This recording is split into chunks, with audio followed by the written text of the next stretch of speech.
Election code MLC ఎలక్షన్లు ఉన్నాయి అని చెప్తున్నారు. నిన్న వాట్సాప్లో పెట్టారు. అంతే తప్ప ఎవరు మాట్లాడలా. నేను చాలా స్పష్టంగా చెప్తున్నా, ఎవరైనా ఏమని నిజంగానే ఎలక్షన్ కోడ్ ఉందండి వెళ్ళకూడదేమో అనుకుంటారేమో, కానీ కాదు. ఈ ఎలక్షన్ కోడ్, ఈ ఎమ్మెల్సీ జరుగుతున్నటువంటి ఎలక్షన్ కోడ్ కృష్ణా గుంటూరు జిల్లాల్లో 2 చోట్ల ఉంది. ఉంటే ఈ 2 ఎలక్షన్లు మేము పోటీ చేయట్లా. YSR Congress party is not contesting, number 1. Number 2, అసలు ఎన్నికల కోడ్ ఉన్నంగా పర్మిషన్ తీసుకోవాల్సింది ఎవరు? తీసుకోవాల్సింది ఊరేగింపులు చేసేవాళ్ళు, బహిరంగ సభలు పెట్టేవాళ్ళు. ఎందుకు తీసుకోవాలి? వాళ్ళ ఎక్స్పెండిచర్ నోట్ చేసుకోవడం కోసం తీసుకోవాలి. జగన్మోహన్ రెడ్డి గారు వచ్చింది మిర్చియాడ్కి ఎమ్మెల్సీలకు ఓట్లు ఆడడానిక? అక్కడ ఉన్న ఎమ్మెల్సీ ఓట్లు వేసే డిగ్రీ వాళ్ళు ఎవరు ఉన్నారా? రైతులను పరామర్శించడానికి వస్తే ఇది ఎమ్మెల్సీ కోర్టు ఉందంటారని నాకు అర్థం కాదు. పోనీ కోర్టు ఉందని నోటీస్ ఇచ్చారా? పోనీ రిటర్న్గా అది ఎవరు? ఊరికే గాలిలో చెబుతుంటారు. గాలిలో చెప్పి జగన్మోహన్ రెడ్డి గారు కోడ్ను ఉల్లంఘించాడు. నో, కోడ్ను ఉల్లంఘించాలనేటువంటి దురుద్దేశం కానీ అలాంటి కార్యక్రమం కానీ మాకు చేయవలసిన అవసరమే లేదు. ఇది కోర్టుకు సంబంధం లేదు. ఎన్నికలు జరుగుతున్నా పరామర్శకు వచ్చేటటువంటి కార్యక్రమం ఉంటుంది. నేను మీకు చిన్న ఉదాహరణ చెప్తే, పెద్దగా ఏమీ అవసరంలా. నిన్నే కదా జగన్మోహన్ రెడ్డి గారు వంశీని జైల్లో ఉంటే పలకరించడానికి వెళ్ళింది. అప్పుడు కూడా కారులు వేసుకెళ్లారుగా, అప్పుడు కూడా జనం బాగా వచ్చారుగా, ఆ రోజు పోలీసులందరూ వెళ్ళి అడ్డుకున్నారుగా.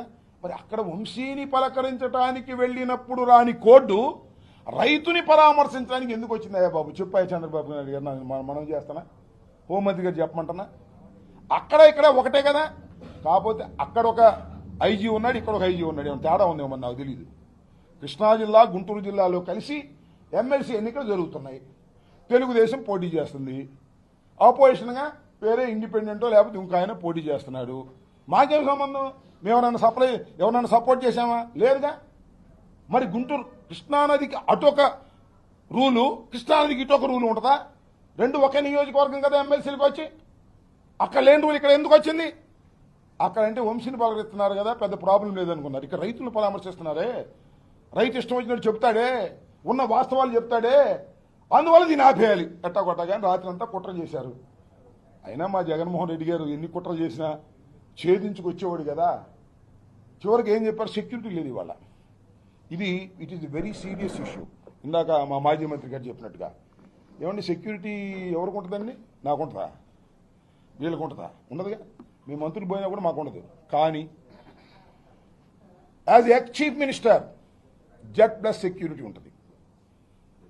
ఎక్స్ చీఫ్ మినిస్టర్ గారికి Z+ సెక్యూరిటీ ఉంది. ఇప్పుడు ఆయన not only ex chief minister, ఒక ఎక్స్ చీఫ్ మినిస్టర్ గారి కుమారుడు, దివంగత రాజశేఖర రెడ్డి గారి కుమారుడు. ఆయనకు ఒక Z+ సెక్యూరిటీ అనేది ఉంది. ఇవాళ కనపడలా.